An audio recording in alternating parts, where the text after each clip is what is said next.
Hingga September akhir, penyerapan APBD DKI baru mencapai 45,50%. Pemerintah Provinsi DKI menilai penyerapan tersebut sudah sesuai dengan rencana yang ditetapkan.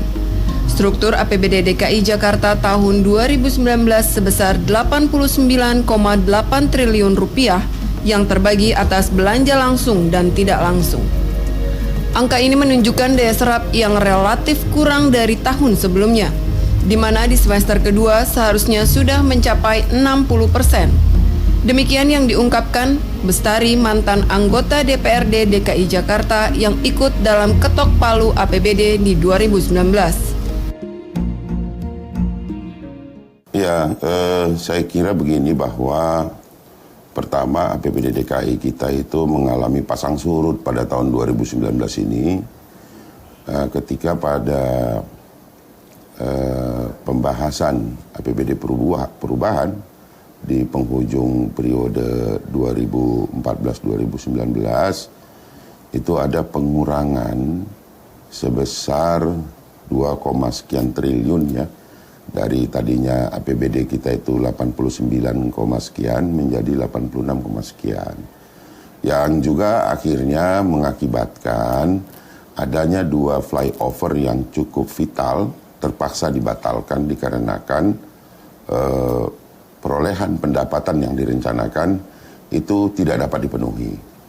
Nah, jika kemudian kita melihat bahwa serapan ini baru di kisaran bahkan belum sampai dengan 50% di penghujung tahun, sudah memasuki kuartal ketiga, ini memang menjadi satu yang harus diperhatikan baik-baik oleh Saudara Gubernur, karena tentu penilaian akhir daripada keberhasilan kinerja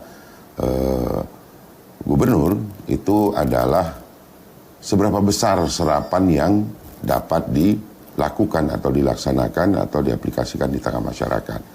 Rendahnya serapan ini juga harus dilihat bahwa aparatur yang ditempatkan tentu harus mendapatkan perhatian yang lebih juga. Mengingat ada 2 besar di sana yang masih juga harus meningkatkan kinerjanya, yaitu di bidang perumahan, kemudian juga di bidang bina marga dan tata air. Tentu ini perlu dikoreksi kembali oleh Gubernur, mengingat sampai hari ini serapan di Dinas Perumahan itu bisa dikatakan terendah. Dia punya sekitar 2, sekian triliun, tetapi sampai hari ini serapan itu masih di kisaran 20% gitu. Ini mengkhawatirkan. Memang ada juga yang perlu kita konfirmasi kepada dinas-dinas tersebut, itu angka persentase penyerapan itu apakah juga termasuk yang dalam progres pelelangan atau progres pekerjaan, yang juga turut harusnya dipertanyakan. Karena memang kalau untuk mengukur berapa besaran serapan itu, tentu nanti pada bulan Desember tanggal 15 baru kelihatan jelas berapa dia kemudian angka finalnya. Kalau angka perhitungan atau asumsi sendiri, ya tentu mereka akan membuat ini besar gitu. Namun kalau angka pastinya baru dapat kita lihat pada saat tanggal 15 Desember. Saya kira itu. Bila dibandingkan dengan kinerja pemerintahan Pemprov DKI sebelum Pak Anies, kan bisa dikatakan waktu era Pak Jokowi dan era Pak Ahok bisa dibilang cepat ya Pak. Nah, kalau di era Pak Anies ini terbilang lambat, menurut Pak Bestari bagaimana Pak?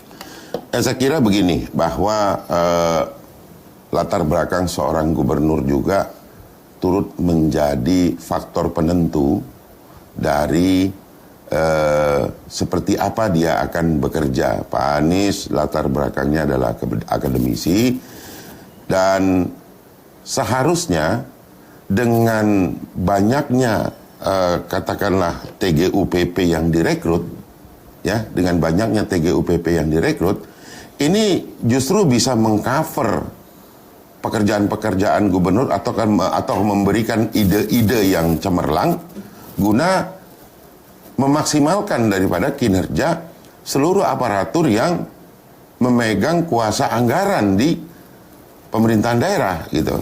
Ini yang belum terlihat karena masih banyak kelihatannya TGUPP-nya yang berlibur atau katakan mengurusi hal-hal yang lain ya dibandingkan dengan membackup gubernur dengan pemikiran-pemikiran cerdas ya kan untuk supaya dapat kemudian menjadi masukan bagi gubernur bagaimana kemudian mengkoordinasikan hal-hal perancangan tersebut kepada dinas-dinasnya gitu. Nah ini harus menjadi perhatian Pak Gubernur saya kira. Ya, sekarang kan sudah hampir memasuki bulan Oktober ya, berarti ada 1,5 bulan lagi untuk mempercepat pencapaian target dari rencana anggaran pembangunan daerah. Karena mau tidak mau penyerapan ini penting untuk mengejar target maksimal ya. Kalau tahun lalu kalau mengacu kepada kinerja pencapaian yang sudah dilakukan itu sudah hampir mencapai 93% ya. Kemudian kita ingat silpanya juga masih cukup tinggi, hampir mendekati 10 triliun. Nah, yang menjadi pertanyaan bagi kita, pada sektor atau bidang-bidang mana yang sebetulnya pencapaiannya masih di bawah 50%. Kita akui bahwa ada bidang-bidang yang harus diakui agak sulit untuk mendorong percepatannya karena ada persoalan-persoalan non-teknis yang menjadi penyebab kendala dalam penyerapan anggaran. Kita ketahui saat ini misalnya ada SKPD di bidang perumahan permukiman, di tata ruang, kemudian di bidang aspek lainnya, itu penyerapan pembangunan, anggaran pembangunan tidak sepenuhnya. Misalnya contoh untuk sektor kehutanan dan lingkungan hidup. Salah satu misalnya untuk target pencapaian pengadaan ruang atau taman maju bersama.